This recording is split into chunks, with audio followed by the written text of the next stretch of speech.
Hi, everybody. It's so good to see you. I'm going to get this microphone out of the way. And what y'all at home may not have seen is that while the amazing music was playing, we were dancing and singing, and it's hug-a-buddy time. So we're all loving up these little critters before they go off to the first responders and first rescuers that give them to the children that they're serving. So there's all sorts of critters around, and the theme of the month is play. So you can tell we're very playful here. And if any of you know me, you know that I am a playful person as well. I like to play. So we know that this month, we definitely been exploring play. And then last week was the counterpoint of rest, which is really important. And all of that balanced out replenishes our souls. We know this. That was part of the happiness definition from Ernest Holmes that our practitioner Chris read. That was perfect. And this week, we're going to talk about the power of playing together. So we're just going to review what is play. I found a beautiful definition that says intrinsically motivated engagement in activity for enjoyment and recreation. Right? I love intrinsically motivated, especially as a former teacher. I love intrinsic motivation. Like, I am motivated to do it. I want to do it. I will do it. I'm right there. I also love the word engagement. I am putting myself out there and interacting. In fact, engagement is one of the 5 pillars in our sacred covenant. We read every single week. How are we engaging with others? And then an activity for enjoyment and recreation, that when I enjoy something, the heart of that is joy. And when I engage in recreation, the heart of that is creation, creating. When I'm in joy, I am recreating myself every single time. And I think that's why we're here, why we're playing in the same sandbox together. All right. But I also know that not everything is enjoyable for everybody. So it's really important to know what is fun for you. So we're going to play a little game. I don't know, maybe you noticed, maybe you didn't. There's some additions to our walls in the sanctuary.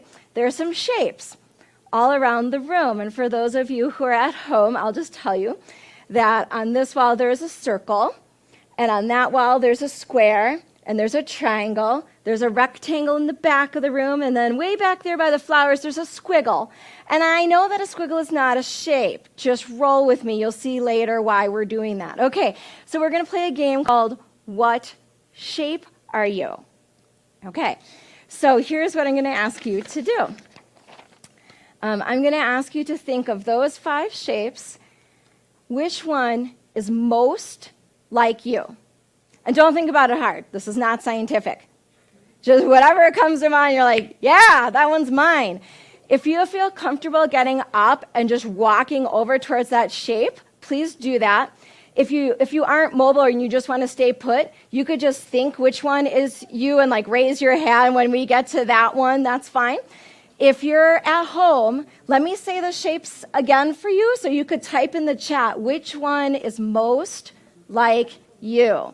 So are you, and I need you all to be quiet while you're in the outer ring. Thank you. All right, so people at home, you can type in the chat. Are you a circle, a rectangle, a triangle, a square, or a squiggle?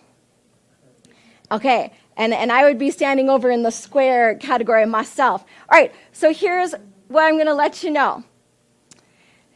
There are folks who believe that there are 5 basic personality types, and that each personality tends to prefer a certain shape.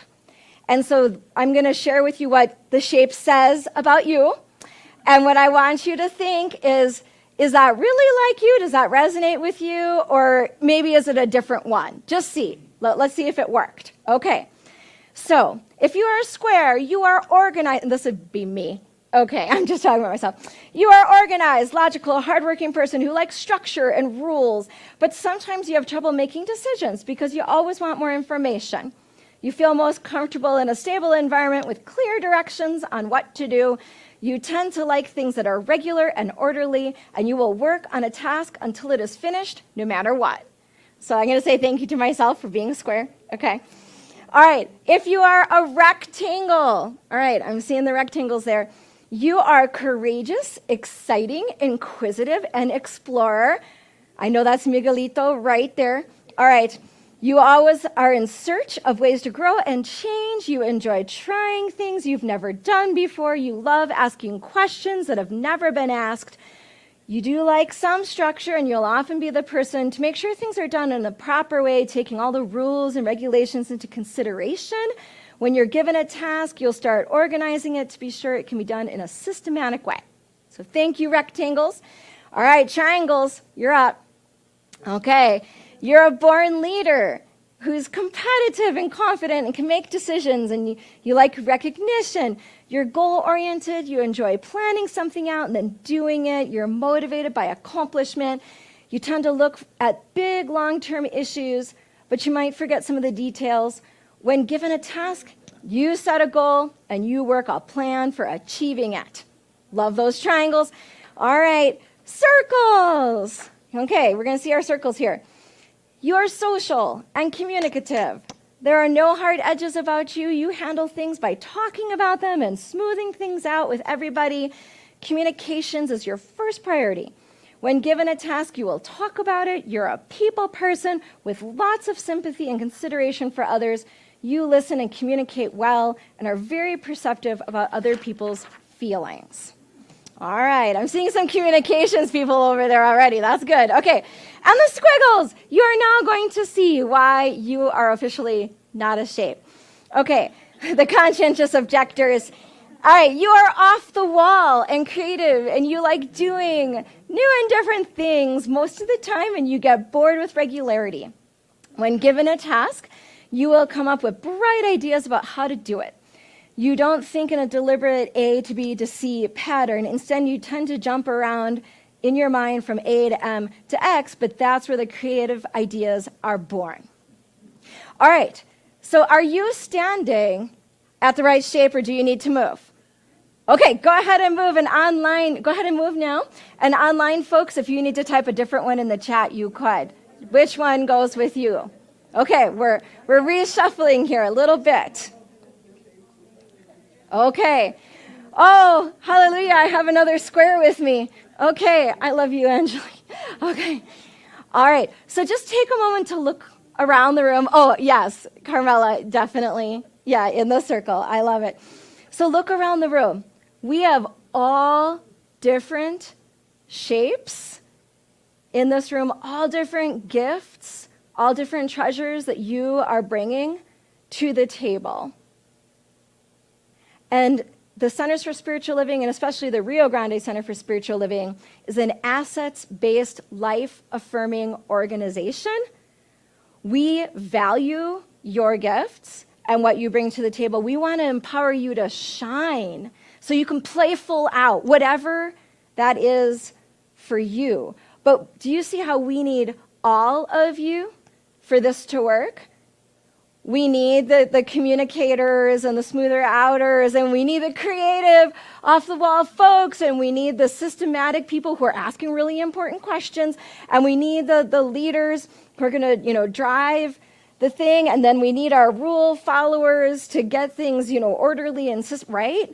We need absolutely all of this. So hold on to that value of yourself, but also the value of each other for us to be able to play together. All right, go ahead and take a seat. Thank you so much for playing. We're going to keep going here. Appreciate you engaging. So not only do we need all of you for this to work, we also need for you to know who and what you are and what you're bringing to the table and what is fun for you.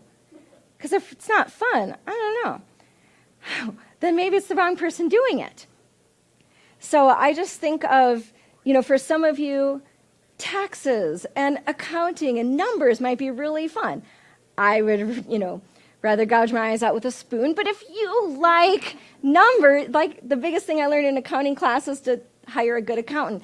So but if that's your thing, then that's amazing.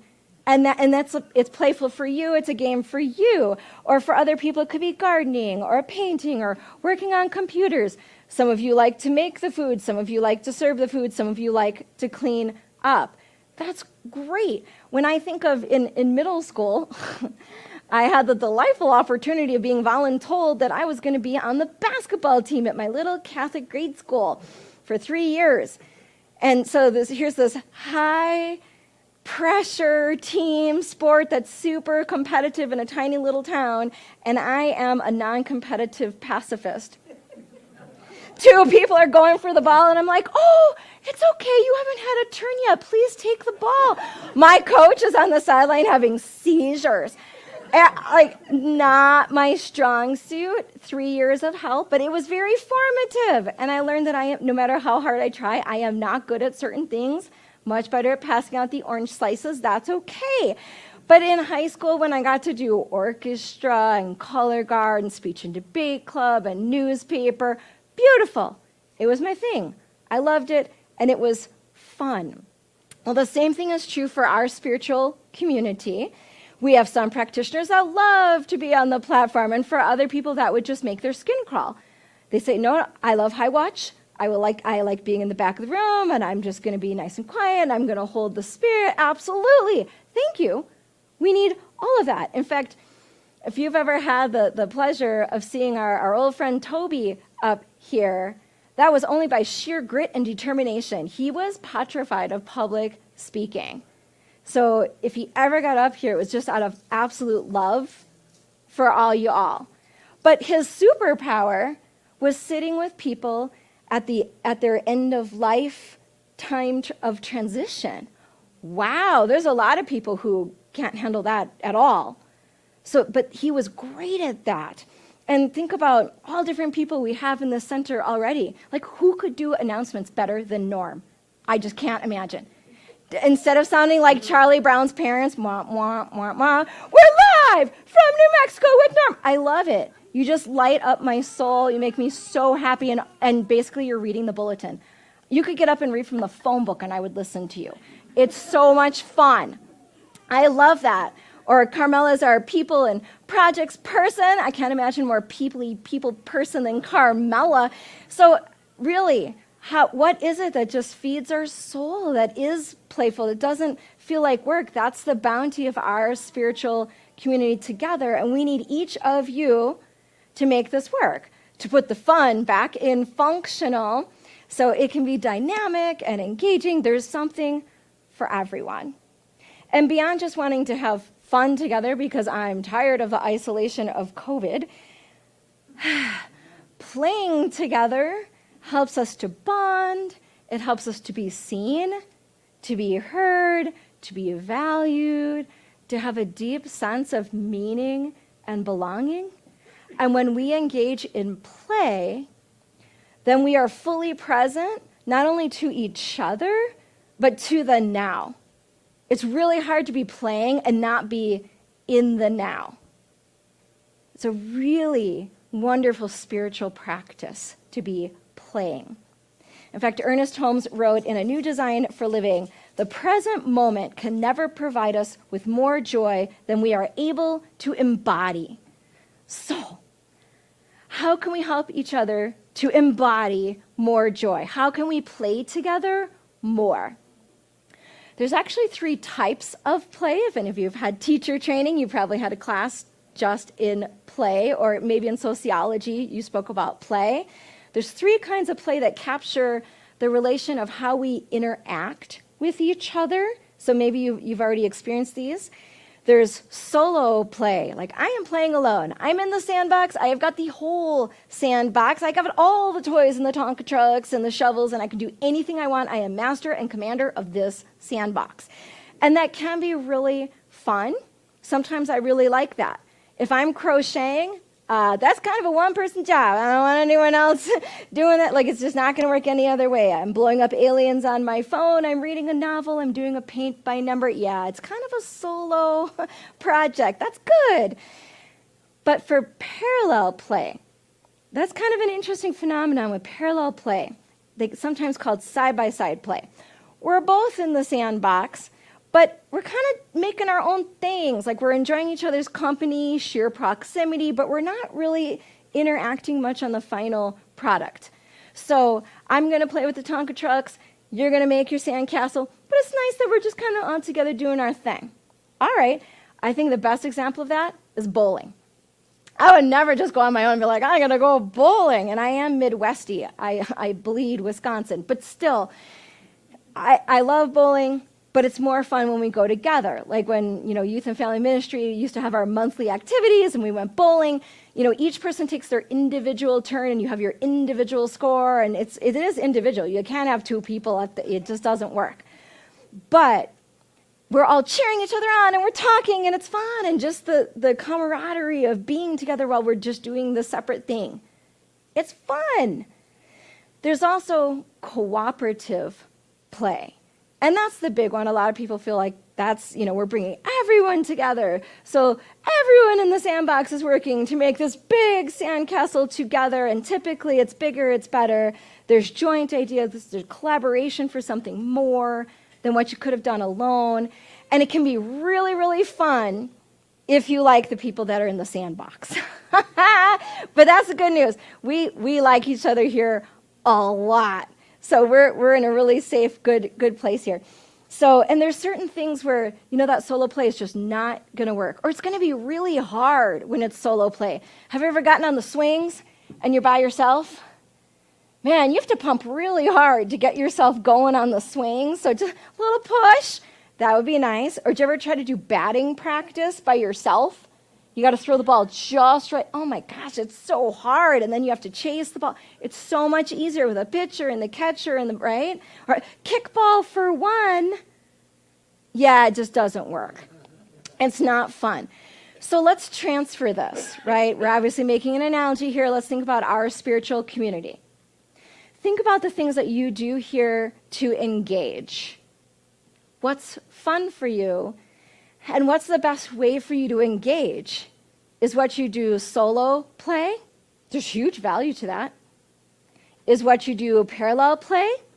Like, well, we're working in the office, we're kind of side by side doing things, and we're keeping each other company, and that's just kind of nice, and we're each kind of doing our own thing, all right?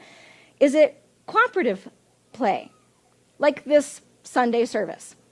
How many people it took to put this Sunday service on, and each person has to do their part, and then it all comes together to be this experience that we end up having every Sunday. It's huge. The sum of the parts greater than the whole. You've heard that before, right? Or just to give another example, solo play for my own ministry. When I go to visit a community member in need, like when I would see Toby towards his, end of life moments, that was definitely solo play. It was not the time to show up with big old posse of people. It was private, it was quiet, it was prayerful. We were doing that one on my own.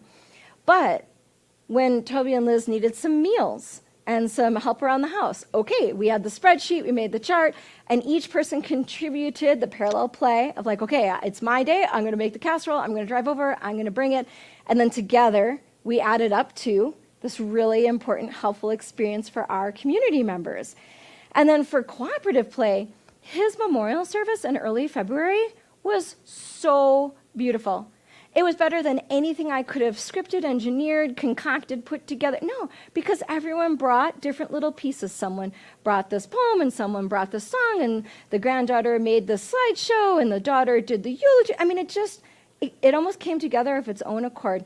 I just sort of pushed it in the right direction, and it was the most satisfying memorial service I have ever experienced. I'm so grateful. So really, all the different kinds of play matter. Solo, parallel, cooperative, just like all the shapes and our gifts matter. It's all the way that we choose to engage in this community. Because the bottom line here is that when we choose to play together, we create something more than we could have done alone.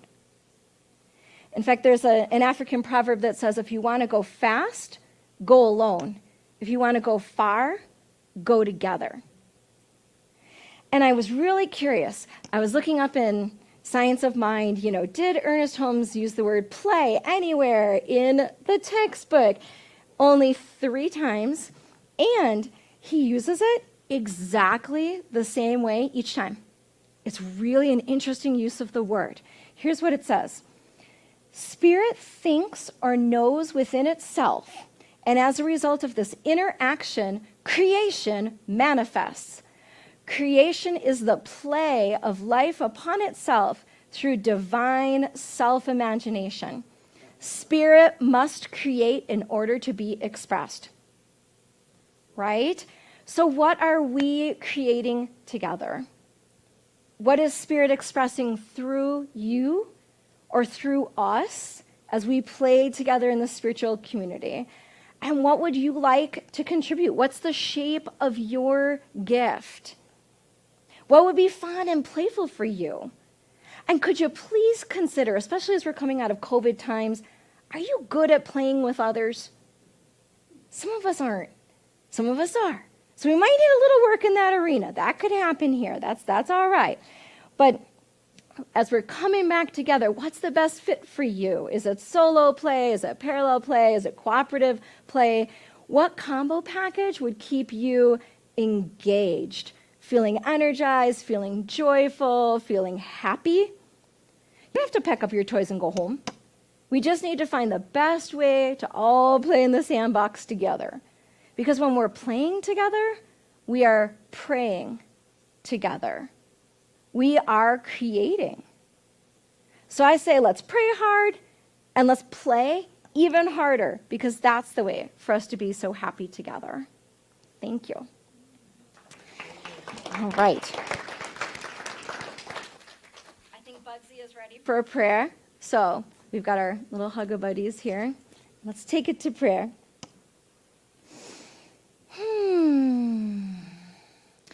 In this moment, in this place that is so filled with joy and our hug-a-buddies and our love for each other and beautiful music and delightful readings and just the heartfelt joy of seeing our beloved friends here and online, I know that this is where the divine is showing up. This is love in action in the here and now, knowing that there is no place where God is not.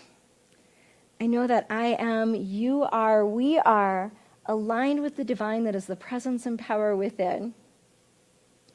And in that beautiful alignment, I know that each person has the capacity to tap in to fun, to play, to joy, to happiness, to make the space to replenish our souls, to enjoy each other, to create happy memories and relationships and connections and the fabulous insights that come when we are playful. And knowing that Spirit is divinely guided all the people in this community and all the ways that we interact or engage, I know that the master weaver that Spirit is taking all these people and all these gifts and all these shapes and all these delights and weaving it together to be this powerful community that is the Rio Grande Center for Spiritual Living. So I know that our community is truly blessed as we create the present moment together and pave the way for a joyful future together. And I know that there's room in this sandbox for everyone. And that everyone can find just the right way to play. And as we enjoy each other, I know that we connect the divine. We connect with love. We connect with joy. And so I'm grateful for this time to remember who and what we are, to honor each other's shapes and gifts, to find new ways to play together, to be inspired, to reimagine, to recreate, to have fun. I am so grateful. And so knowing that all is well and we are divinely guided and blessed, I release this prayer into the law, knowing that it is done. And so it is. Amen.